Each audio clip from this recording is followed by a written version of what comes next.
BJP যে বারম্বার মোদি মোদি মোদি কৈ থাকে এই মোদি মানে মূল্য বৃদ্ধি এই মোদি মানে মূল্য বৃদ্ধি মোদি আহা পিছত এটাই পৰিৱৰ্তন দেখা পালো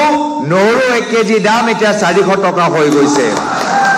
মোদি আহা পিছত আমি পৰিৱৰ্তন দেখা পালো যে নিমখৰ দাম 20 টকা হৈ গৈছে চাউলৰ দাম 50 টকা হৈ গৈছে আৰু গেছ সিলিন্ডাৰ দাম 1000 টকা হৈ গৈছে